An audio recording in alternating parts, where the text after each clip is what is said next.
Maybe some of you identify with this phenomenon, and that is there are certain circumstances where we find ourselves more challenged to produce words and produce coherent ideas than others. I sometimes experience it based on whom I'm talking to. There are certain people in whose presence I literally feel a greater fluency in expression, a greater ability to say what I want to say. And there's some people in whose presence I feel blocked, clogged, as if something about the dynamic between me and that person makes it more challenging for me to say the words that are in my head. Sometimes it has to do with people in whose presence I feel safe and accepted versus those in whose presence I'm not sure about my standing. Sometimes it's a question of not someone else, but your own mood. One of the personal indications I have for myself on a meta level as to what mood I'm in is related to how fluidly I can create words. I'm not talking about a clinical depression, but we always go up and down in our mood. Sometimes we're high and soaring and feeling good, and sometimes we're just in a lower place. One of the indicators that I'm in a lower place, which gratefully doesn't last very long, is that I don't have the normal ability, or my normal ability, for the words to come out with the fluidity and the fluency that I'm used to. And of course, there are physiological and medical conditions that impact a person's ability to say what is on his or her mind. I also find that sometimes happening in prayer. The great paradox of prayer that you all live and sometimes think about is, of course, going back to the Mishnah, prayer is either A, saying all the words in front of you, getting to the end, getting to the Oseh Shalom, that's prayer, or prayer is your opening your mouth and speaking to the Holy One and going beyond a realm of just a rote ritual. Ideally, at least in the conservative movement, the way we think about it, but I think all movements would agree on some level, we want a fusion. We want a prayer experience that has us saying the words that are in front of us and have been passed down by generations, and we want to have completed the prayer experience thinking that we had a moment of fluid expression to the Holy One. In that way, the Siddur can be a gift, because if you're standing up to pray and you can't even fathom what it means to say your own prayer to God, just follow the Hansel and Gretel breadcrumbs to the end of the Amidah and you're there. And sometimes the Siddur is its own obstacle, because we feel an obligation to finish. We feel an obligation to cut the words with our mouths, and then we may wonder when the prayer is over, have we even prayed? So keep those ideas in mind as we jump into Parshat Vaethanan, because we're going to get back to this notion of what it means to be in a mode where prayer is fluid and prayer is happening. And if you're following from home, hopefully the text sheet we were able to download, which came in yesterday's, the second Shabbat bulletin that went out. So we start with the first line of the Parsha. For some reason, it came out with some odd spacing in the Hebrew, but hopefully you'll be able to see it. The Parsha begins with Vaethanan el Adonai. Moses, in a reminiscence, reminder that the Book of Deuteronomy is almost entirely old material. This is not happening in real time. Moses is reminiscing about when he stood before God, lehitchanein, to plead, to ask, ba'etahi lemor, on that very day, in order to say something. What was the content he wanted to say? He was pleading and requesting with God to let him into the land of Israel, even though he had been punished because of hitting the rock, to not be allowed into Israel. And already I've given several Divrei Torah during the week in several different settings, including in today's Taste of Torah, that try to figure out what the word Vaethanan actually means.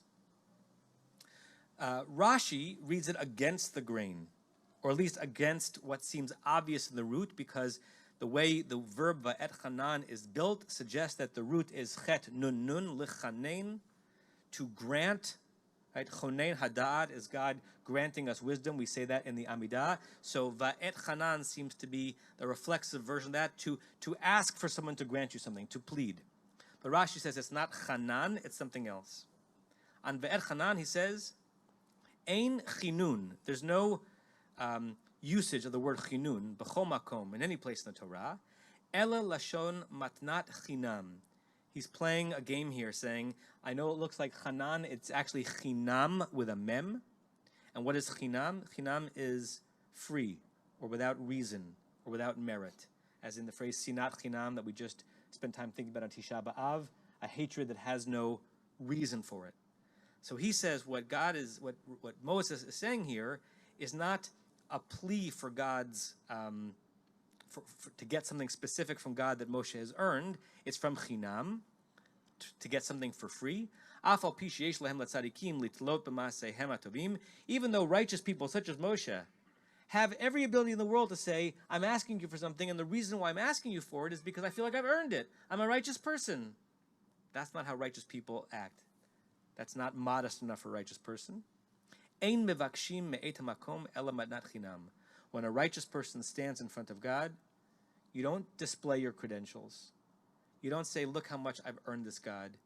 You simply try to react or be in relationship to God's flowing beneficence and say, God, if you will it, I will accept it, but I'm not going to plead my case. Davar acher, another way of reading it, ze echad mi asara leshonot shnikret tefillah.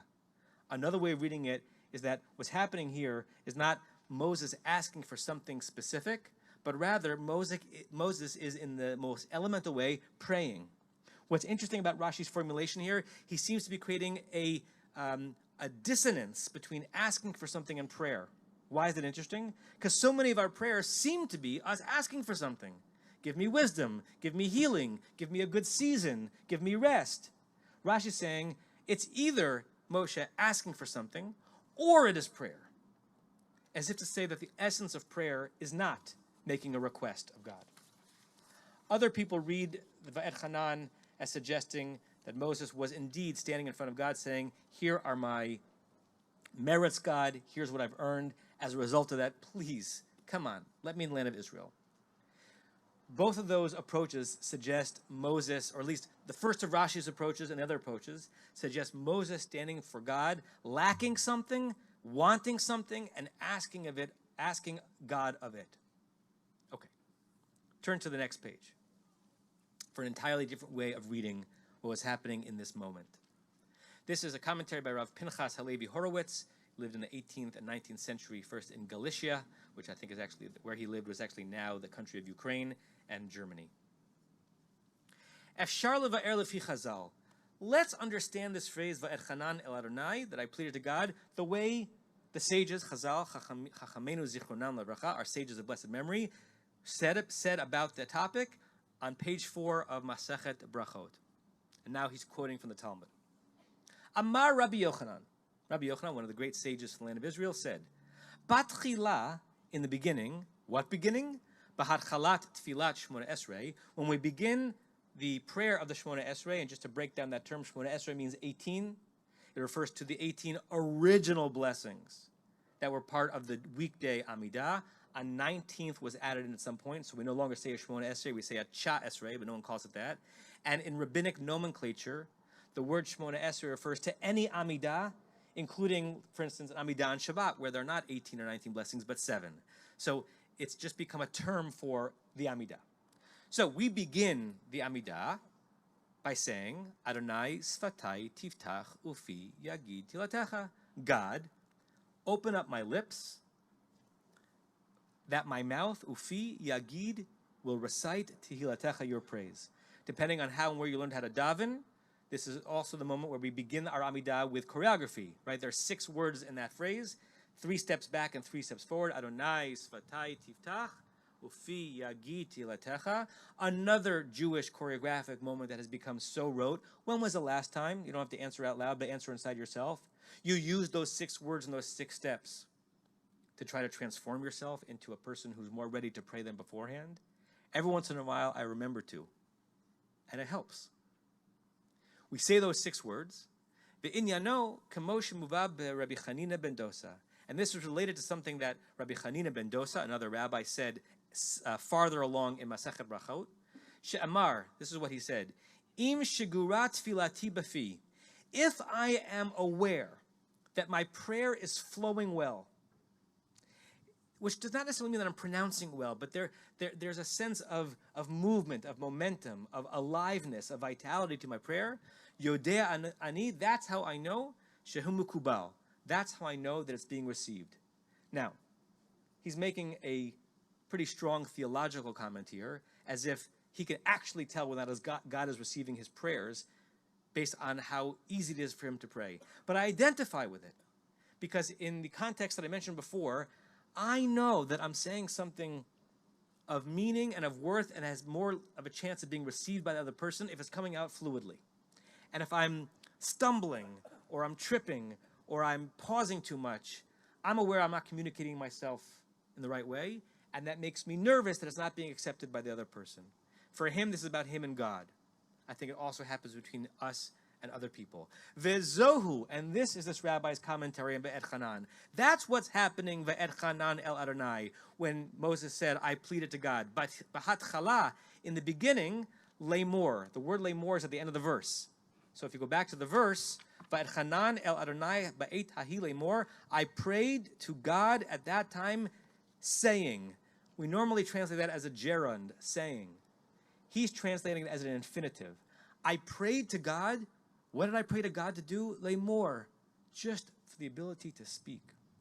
This is a very different read than Rashi's other commentaries. The only thing, according to Rabbi Horowitz, Moshe was asking God for help to do was to pray itself. Pray as the ends, not the means. Pray as its own spiritual experience, not in order to gain A, B, C, D, E, or F. This read has Moshe reminiscing not that he was standing in front of God and saying, please, please, God, let me into the land of Israel. But rather standing before God saying, God, will you help me just get to a place where prayer is real, where prayer is happening? It's obviously anachronistic, but lead into it, right? We don't really have this notion, even in the text itself, of Moses davening, right? The rabbis like to read back onto certain Torah texts and say, Yitzchak was davening Mariv when Rivka met him. But if we just follow the text itself, this is not Moshe, davening Shachrit, Mincha, or Musaf. But this is Moshe simply asking to be in a relationship with God where prayer will flow. Hitchananti she'uchal ledaber. The only thing I asked is that I'm able to speak in your presence. She'adonai svatai tiftach. That God will open up my lips. I wonder what our prayer would be like today, tomorrow, whenever we pray, if we prayed the way this interpretation imagines Moshe prayed. Even if the words seem to be words of requests, maybe that's just supposed to anchor us in a place so that we don't go far afield. But our only aspiration in the prayer that we do and that we're about to do in Musaf, our only aspiration is to be able to be in a moment of prayer. Not that that moment of prayer bring us something specific. What's fascinating to me about this read of Moshe, of his requesting of God, that God help him pray to God, is Moshe's history with speech. Right? Moshe's history with speech is really an interesting one. We all know from the text and from the Midrashic explanations that Moshe struggled to speak. In fact, at the burning bush, look at the next source, 4th chapter, Shemot, verse 10. You know these words in Hebrew or in English or both. Vayomer Moshe el Adonai, Moses said to God, this is after God had given him several opportunities or has explained to him several times what the task was in front of him. Be Adonai, please God, lo ish dvarim anochi. I am not a man of divarim, of words. I'm not comfortable speaking. Gam mitmol, gam mishilshom. Neither yesterday nor the day before yesterday, which is understood to mean either going backwards in time, gam me'az dabercha el avdecha, nor even now in this moment that you're speaking to me. Ki chvad peh. My mouth is heavy, I can't get the words out. Uchvad lashon. My tongue is awkward in my mouth. I just can't produce anochi. That's how I am. Is Moshe there speaking about a physiological impediment? Is this a stutter? Is this that his tongue was too big for his mouth? Or is it this how he experienced his body? His body was actually fine, but there was some kind of psycho-emotional blockage that prevented him from producing speech the way he wanted to. And of course, what's radically wonderful about Moshe identifying himself in that way and the way the Torah goes on is that Moshe becomes our most renowned and fluid and oft-quoted speaker in all of Jewish and Israelite history. Turn the page. It's beautiful one-line midrash from Midrash Tanchuma. Hapesh Amar, the very same mouth that said, quote, Lo ish dvarim anochi, I am not a man of darim, a man of words. Amar said, Elah hadvarim, the Book of Deuteronomy. Let me just break that down for you in case the allusions are not clear. Moshe starts off saying, Dvarim, words are not mine. I don't have access to them. And then he writes the book of Dvarim. He is the main speaker. 93%. I made that number up, but it's a high number. 93%-ish of the entire fifth book of the Torah is Moses engaged in the activity that he said in his first encounter with God he was not able to do. What did he overcome? How did he get to a place where Dvarim came out of his mouth easily? Was it just self-confidence? Or is Rabbi Horowitz correct that when Moses was pleading before God, he was not pleading to enter the land, he was just pleading for the ability to speak, to say, to be in relationship with something beyond himself. I think there's a lot for us to ponder in this one approach to Moshe's stance. And it might be helpful to us in our own prayer journey, which I hope all of you consider yourself to be on in some active way, right? I hope that even if the primary reason you're here this morning in person or on Zoom is for community, or the primary reason you're here is for cholent, or the primary reason for here is just because rhythm, I hope there's at least a piece of every single one of you who says, I'm here sitting in this chair today because I'm on a prayer journey. And my prayer is not yet what it could be. And I'm dissatisfied. That's a very sacred dissatisfaction. By the way, guilty as charged. I am on a prayer journey. I am not yet the prayer, as one describing prayer, someone who I pray, that I'd like to be. There are moments where I soar. There are moments where it's broken and not filled with any vitality. And so I'm constantly looking for sources of wisdom from our text and from elsewhere to open up my own mouth so that when I speak to God, the speech itself, the prayer itself is what has merit. Not even the content of the words, but the experience of being at prayer is its own end. This is where one of the places where I believe Rabbi Abraham Joshua Heschel is the most helpful in translating to us things which are in the realm of the esoteric and the mystery into pathways that can help us on our own journey.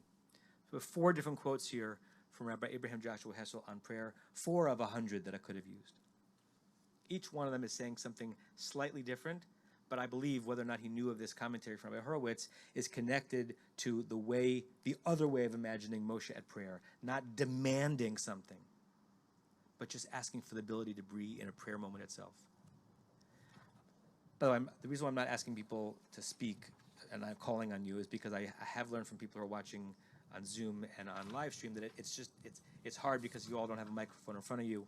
I know in Vaethanan services normally there's a lot of interaction. I want there to be, but I'm also sensitive to how we do this in hybrid. But if there's something you want to say, please raise your hand. Prayer is arrival at the border. Just that sentence is fabulous. We think of prayer sometimes as getting somewhere specific and getting something out of it. According to Heschel, if you've arrived at that liminal place between normal human behavior and comportment to something which is hovering on a relationship with the divine, you've done it. The dominion is thine, meaning, God, I'm standing at the border. I've reached the edge of the area of reality that is yours. Take away from me all that may not enter thy realm. He's talking there about concepts and stances, not people. Meaning, the only thing I want to do when I stand for prayer and Musaf in a few minutes, independent of the words coming out of my mouth, is to rid myself of the things that get in the way of me praying versus not praying. I want to reinforce one more time, that is a very different understanding of prayer than prayer to get something. Prayer is just to arrive somewhere.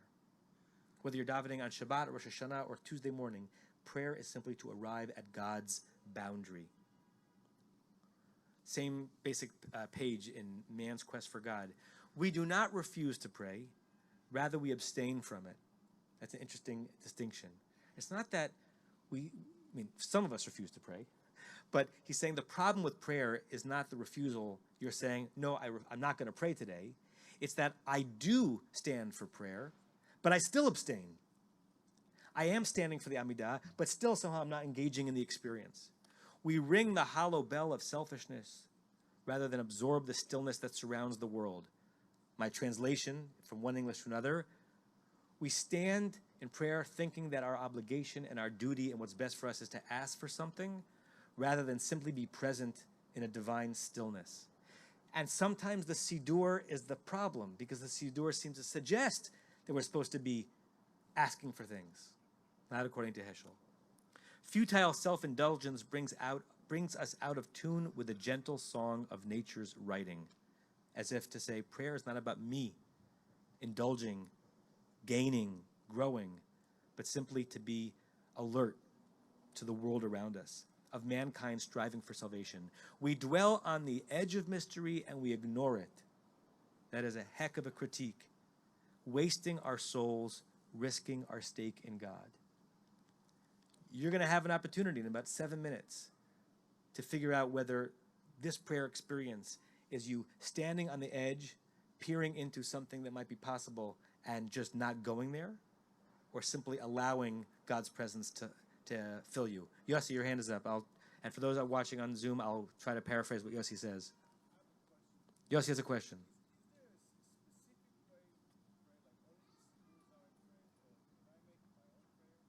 So Yossi is asking a question that goes directly to this topic. Is there a specific way of praying? Is it only what the Siddur says, or can I make my own prayer? That's a 2,000-year-old machloket. Back in Mishnah Brachot, where one of the rabbis in the Mishnah says, what is prayer? Finishing the Amidah. And the rabbi says, what is prayer? Your own personal supplications. And I would like to say that it's a combination thereof. I do believe, obviously I do believe that the Siddur is meaningful and important. And I do try to have the Siddur be my guide as I pray. But I also try to get into a mode like floating above the words or pausing from the words and saying, my goal here is not for my mouth to articulate syllables. My goal is to have an experience that is entirely different than having a conversation with someone that I know and love, or talking, or engaging, or being transactional. So it's some combination of, and Heschel too. Heschel was a very traditional Jew. I'm sure every morning Heschel got up, put on tefillin, and said the Shemona Esrei. But I like to think that Heschel was trying, while he was saying the Amidah, to almost be beyond the words that he felt halachically obligated to say. Look at the next quote. The idea of prayer may seem to be the assumption of man's ability to accost God. I love that word, accost. Right? Accosting God is sort of the normal way we understand Vaethanan. Moshe stood in front of God and said, hey, I need something from you. Pestering God. That's how some people think of prayer. To lay our hopes, sorrows, and wishes before him. I'm sure you've thought of prayer about that in the past. That's my job, to stand before God, to imagine God is here and say, this is what I need right now. And by the way, I left the language gendered because I don't want to change Heschel's language, but obviously we think of God not only in a gendered way. But this assumption is a paraphrase rather than a precise expression of what we believe. We do not feel that we possess a magic power of speaking to the infinite, as if we'll somehow unlock God's storehouse and get that thing that we wanted. We merely witness the wonder of prayer, the wonder of man's addressing himself to the eternal. Can you think of prayer that way? That if you have gotten to a place of witnessing something wondrous, that is prayer, and there's no higher version of it. Contact with him is not our achievement. It's a gift, coming down to us from on high like a meteor, rather than rising up like a rocket. If you get to that place, which often does not last, that does not bring you to a pat on the back. Wow, I did it. No. I just positioned myself so that the divine flow somehow reached me and enveloped me. Before the words of prayer come to the lips, the mind must believe in God's willingness to draw near to us and in our ability to clear the path for his approach. I'm going to say that in different words. Heschel would say that the Amidah that you're about to say Do not even pretend to say it if you don't have some faith that in the experience of prayer, you're going to touch something otherworldly. This is not a theological test, right? This is not whether you're theologically well or unwell. But it's a waste of human moments to stand at prayer and not assume that there's some chance that you're going to experience something transcendent. Such belief is the idea that leads us towards prayer. That's the only pathway, according to Heschel, to get into prayer. And finally, my favorite one-line quote from Rashi on prayer. The issue of prayer is not prayer. The issue of prayer is God. That seems inscrutable. The issue of prayer is not prayer. The issue of prayer is God. Can anyone try to put that into non-Heschelian language? How could it be the issue of prayer is not prayer? Joey? I think that the way I interpret it is that God gives us the ability to pray to God. So what Joey said is that God gives us the ability to pray to God, and so therefore the prayer is both the thing I'm getting to that moment and might come on the other side of it, but it's all about a contact with the Holy One. Anyone else? The issue of prayer is not prayer. The issue of prayer is God. Larry? Two things. One related to what you just said, that prayer is more of a catalyst than the object itself. I think there's also a lot of focus on getting prayer right, or getting prayer finished, or getting prayer perfect, getting all the words, and that's, again, focusing on the wrong area.